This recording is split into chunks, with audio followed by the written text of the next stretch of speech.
One thing before writing here anything, you have to know the positively charged particle always migrate to the cathode. I'm repeating this again so that to make it clear.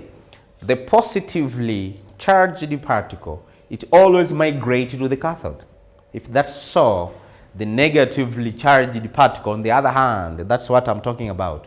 On the other hand, the negatively charged particle, it always migrates to the anode. So if that is the concept, then it's very simple. You have to know in your mind that the copper ions and the hydrogen ions will migrate to the cathode.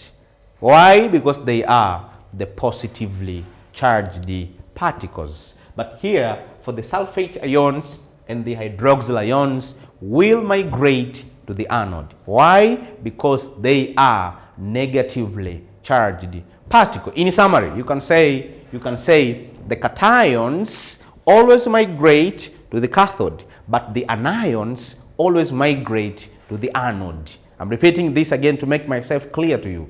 The cations always migrate to the cathode, but the anions always migrate to the anode. So if you have understood, then you know that the copper ions and the hydrogen ions migrate to the cathode, and sulfate ions and hydroxyl ion migrate to the anode. So in summary, you can write the Cu2 positive charge and H with one positive charge, they migrate to the cathode.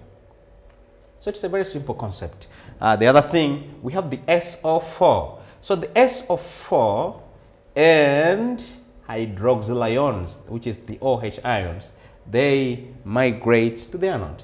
So it's very simple. It's something that's very simple, interesting. So I think you get it well.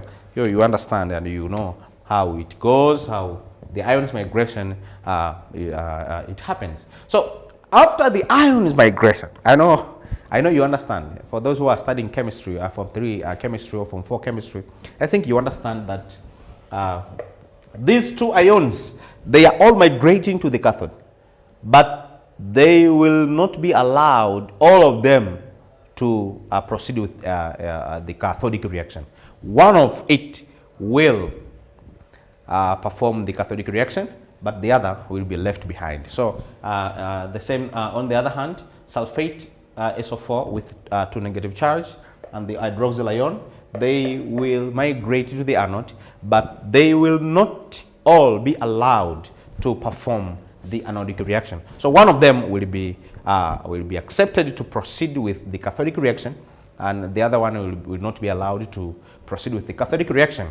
On the other hand, for the case of anode, sulfate and hydroxyl, they are all negative charged particles, so they migrate both. They come together to the anode, but after reaching to the anode,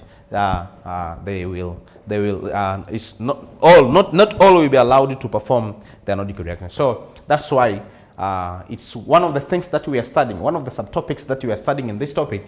It is the factors for the preferential discharge of ions during electrolysis. I think that one it is very simple, and you understand that there is a part that we always study in this topic that is known as the factors for preferential discharge of ions during electrolysis. Not all ions that are coming will be preferentially discharged.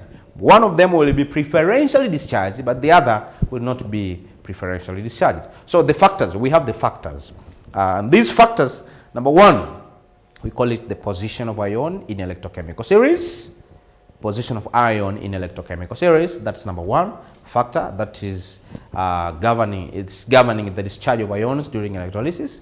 The other factor is what we call the nature of electrode. The nature of electrode that we are using in the question. For instance, here the nature of electrode is the copper electrode. So sometimes the nature of electrode can determine which ion to be discharged and which ion is not allowed to be discharged. But the other factor, we call it the concentration of ion during electrolysis.